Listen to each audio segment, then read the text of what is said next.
Hey dudes, it's Lerald, and in this video I want to talk about the map farming strategy that I've been using over the past several days because it is very different from the standard in-game map juicing approach that most players, including myself, would normally go with. It's different from the strategies that I've recommended even in the last week. So just to give kind of the TLDR version of my reasoning in coming up with this strategy, a lot of high-end juicers are complaining about how the return on proper map setup feels really bad in the current state of patch 0.2. And while GGG is taking a look at that, and maybe we're going to get some buffs in the coming week, I wanted to do something that would make things work right now. I know when things aren't working the way you want them to, a lot of people will just quit or just do the same thing but be really mad about it, and I don't want to do either of those things. I want to solve this problem, and since what we're doing right now isn't really working that well, my solution isn't just do it harder, it's to try something else. So the issue is that you spend a lot of time rolling perfect maps and tablets, or even worse, trading for them, and that can be pretty costly. So I'm not doing Alk and Go, but what I am doing is a lot closer to Alk and Go than a turbo juicy setup, and I think the strategy is probably better in terms of currency per hour despite being cheaper and easier because there is so much less time spent rolling maps and being bored and irritated. So I'm not going to go all in on Quant and rarity juicing in my Atlas passive tree. I still like them on the maps. I want them anytime that I can get them as prefixes on my maps or my tablets. That's always good, but I am mostly orienting my Atlas passive tree around just fitting in as many monsters into my maps as possible. And that brings me to looking at the Atlas passive tree here and kind of the big, somewhat controversial statement here that is the whole premise of this video. I think the small map mod effect nodes on the tree that everyone loves and thinks are great might actually be bad. Why do I think they're not very good? Really, the issue is that the quant rolls on maps, I'm pretty sure I have some quant rolled maps here, is one perfect.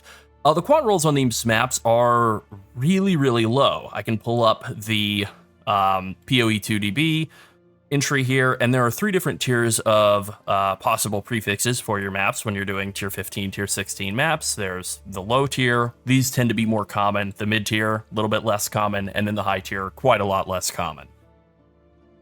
So as you can see, the amount of quantity you get is anywhere from 10 to 15 on a low tier, 20 or 16 to 24 on a mid tier, 25 to 29 on a high tier, right? So we're talking 10 to 29% increased quantity of items in your map. So if you had let's say a dead average 20% quantity roll on your map, then taking one of these small passives, this 3% increased effective explicit mods, is worth 0.6% increased quantity of items found in your maps. Taking every single one of these small passive nodes, of which there are 2 here, 2 here, 3 here, and 2 here, so that's 9, would put you at 27% increased effect of map mods. So on a 20% map, you would get 25% quantity.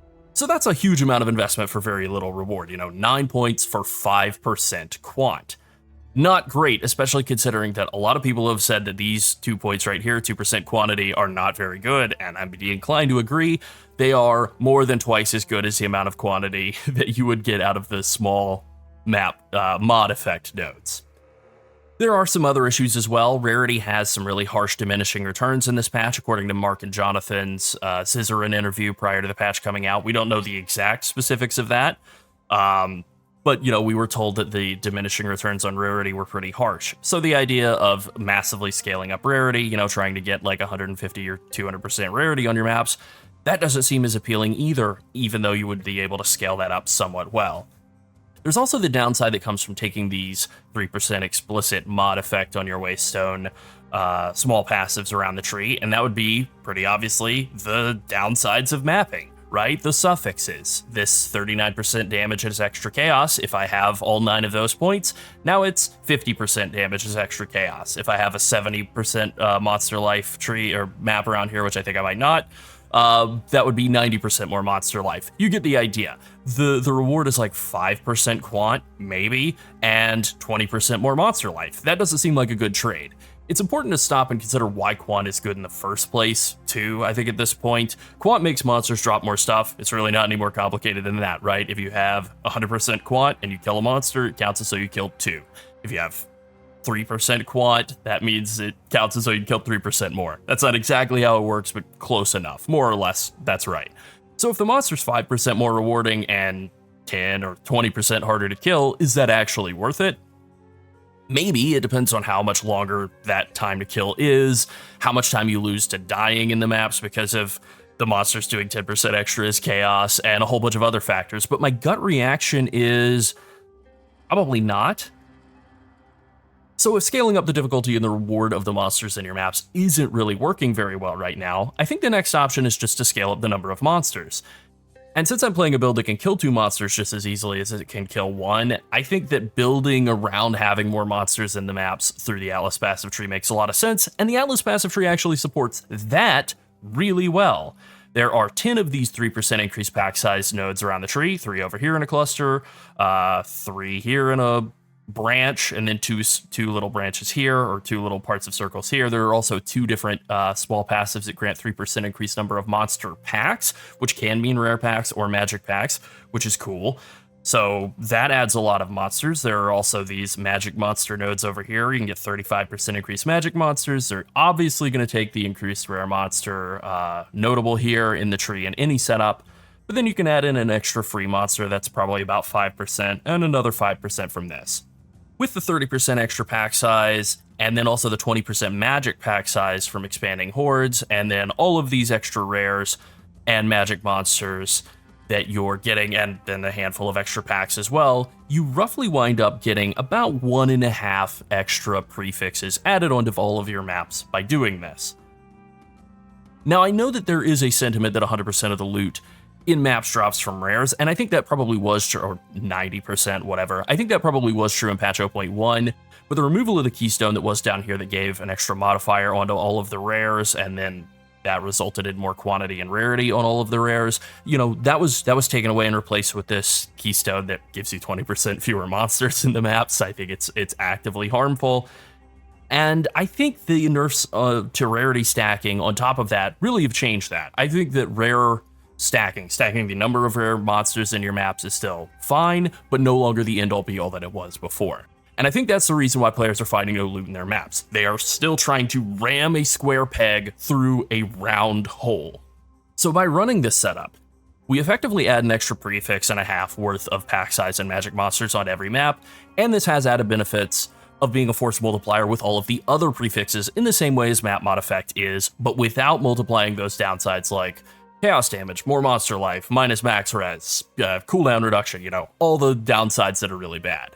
So that's the basic premise of the strategy. Instead of investing in ultra juicy, super hard maps, I am blasting through maps that are just packed wall to wall with cannon fodder as quickly as I can.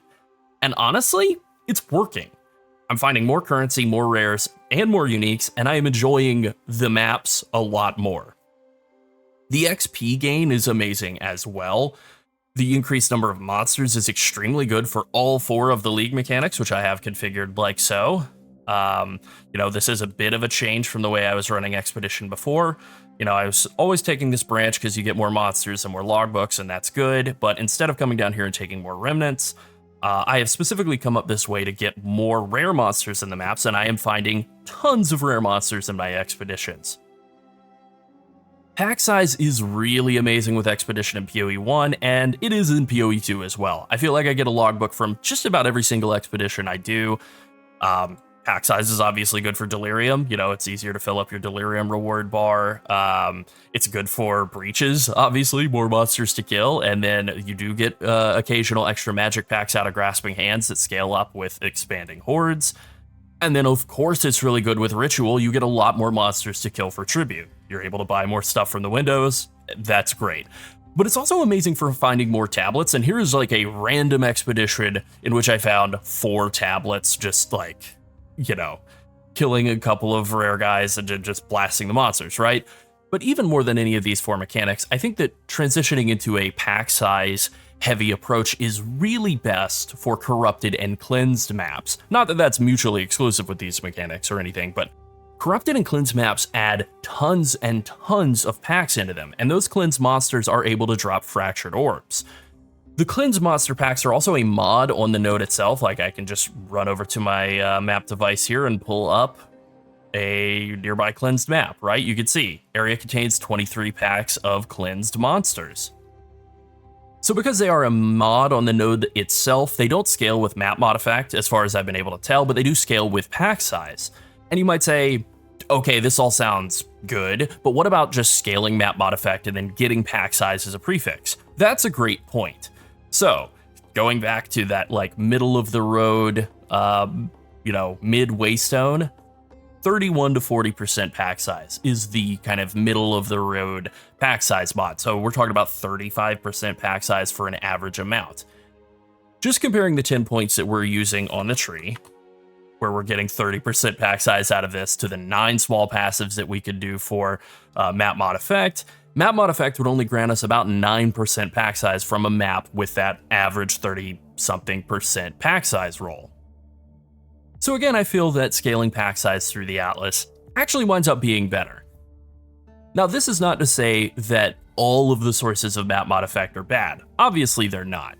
You can definitely drop these 2 points, which I have put into this setup right here, to take Grueling Journey and Unstable Energies. And these can be very good multipliers. Grueling Journey will give you 2% map mod effect for each mod. So if you're running a 3 mod map, 3 prefixes and no suffixes, that's going to wind up being 6% extra effect on those. If you're running a 4 mod map, 3 prefixes and 1 suffix, that would be 8.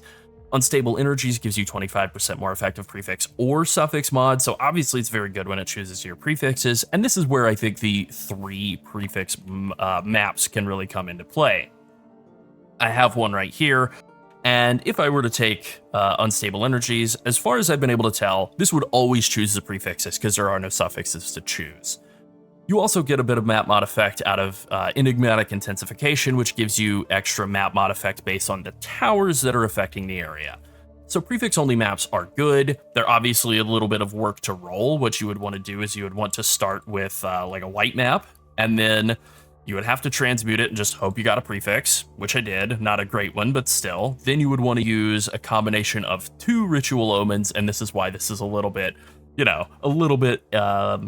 labor intensive to do. You would use a Sinistral Coronation and a Sinistral Exaltation. You would obviously remember to right click these. This is something I've forgotten to do more times than I would like. You regal it, it adds a prefix, and then you exalt it and it adds another prefix, and there you go, 3 prefix map. Not the best map in the world. This is definitely one that I would not use for like a very juicy area. This would be like a map I would use when I'm just trying to transition between areas and get to the next tower. The obvious downside here is that because there are no suffixes on this, I'm not going to get extra waystones out of this map. I might not get a waystone off of the final map monster. So, I have a lot of waystones, over 180. I've been farming quite a lot just off of the 4 mod maps like this one. But, that is definitely a real downside. Having fewer waystones available means fewer opportunities to roll waystones that are actually good, that have quantity and rarity and extra rare monsters. And that is something you'll have to balance out. So I kind of ping pong back and forth between doing 3 prefix maps and 4 mod maps with 3 prefixes, but then 1 suffix. Now, one thing I also want to mention in here is that I do think tablet effect, these small tablet effect mods or nodes around the tree, are actually very good. They are 8% extra effect of your it's misspelled, but precursor tablets. And the thing about those precursor tablets is that while the rolls on them are fairly small, if I could show off here, only 7% quantity of items found in your maps, right? The thing is, you can get 3 tablets in a single tower, and you should be doing 6 mod maps in your towers to get those 3 tablets. So that right there means that you could get up to 21% quantity in all the maps. But also, if we just look at the Atlas at all here for a second, it's very easy in a lot of areas to get 2 or even 3 towers overlapping. Like these 3 towers are able to overlap, all of these maps in this area. So if you have, even if you don't have a full 7% quantity on every single one of the tablets, even if it's more like 5, you're now getting, instead of, 3 tablets, you're getting 9 tablets on those overlapping maps. 9 times 5, 45%. Quantity, and then for each node, each of those small passives where you're getting 8% extra explicit modifier effect out of your precursor tablets, you're getting like 3.5% quantity. That's pretty huge, and the reason it is so good is because you're able to have so many tablets overlapping at once. Then there's also the chance of getting 20%, 20% chance of double effect from Remnants of Power, which really supercharges that. So I have made up a little tree here. I will link this in the description. You can play around with it. Obviously, this is a little different from the one that I'm running in game because I am using... I'm just taking 2 points into Places of Worship to get more shrines. Not really all that great, but I did that for a little while to play around with that instead of taking Unstable Energies and Grueling Journey because I was doing some maps that had only one suffix, but it was like a bad suffix, like more monster life or extra monster damage or whatever, and I'd rather not have that have the chance of getting multiplied by 25% thanks to Unstable Energies. But if you're doing just pure prefix maps, then absolutely Unstable Energies and Grueling Journey are worth taking. If you're even just willing to like risk it a little bit, still worth doing, I think, over getting a couple more shrines in your maps. So in terms of what I'm doing in game, I am running mostly 3 or 4 mod maps, always 3 prefixes. Whenever I can help it, it's always 3 prefixes. I am emphasizing quantity and rarity wherever I can, but specifically for those maps, it would be in areas like this where they're overlapped by 3 towers.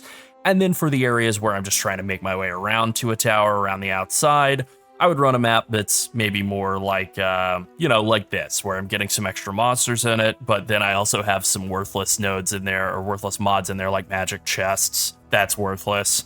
Extra gold, that kind of thing. Extra experience gain can actually be good if you want more XP, but otherwise, In terms of the tablets that I'm putting into the towers, I'm pretty much trying to use quantity prefixes, quantity of items found in your maps. That's the best prefix by far on all of your tablets. If you don't have enough of those, rarity's okay, rare monsters is okay.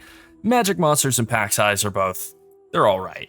Pack size is actually kind of decent if you're able to get enough of it, but you do have a lot of it coming from the tree, so you don't want to lean too hard on it either. In terms of the order of tablets that I'm using, I am focusing on just basic irradiated tablets. I could show those off in my stash here. I have quite a lot, just the good old regular precursor tablets. Irradiating maps, getting higher map level is always good. Then after that, I like to go for Delirium and Breach as kind of like my main things that I'm really emphasizing in all of my maps.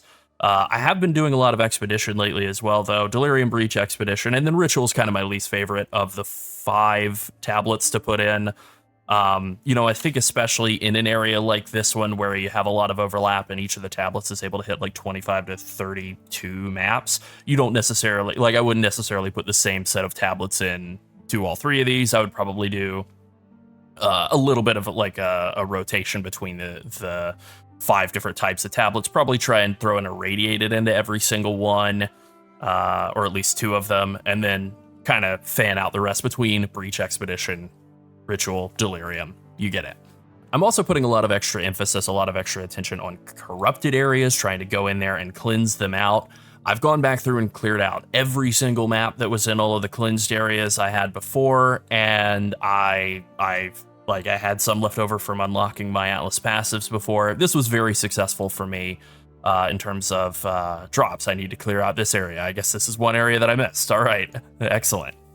In terms of clearing the maps, though, I just clear them like normal. I kill the rares, I kill the bosses if there are any, I do the league mechanics, and then I get out. I may be adding a lot of magic packs onto the maps, I may be adding a lot of extra white monsters as well, but I'm not wasting time killing them once all of the rares are dead and the map is done. They're just extra juice along the way, but they are a lot of extra juice along the way. So that's the strat. I am enjoying it a lot more than I was spending time trying to craft perfect maps and hoping all of my juicing efforts in the triple tower overlap sections of the Atlas would pay off, because those results were pretty mixed. Now I'm just blasting through walls of monsters, meeting very little resistance along the way, getting tons of currency, tons of XP, and having a lot more fun. Alright, that's it. Be sure to like and subscribe if you enjoyed the video and you want to see more like it, and if you want to support us even further, consider becoming a channel member. Thanks for watching, and have fun mapping. Bye.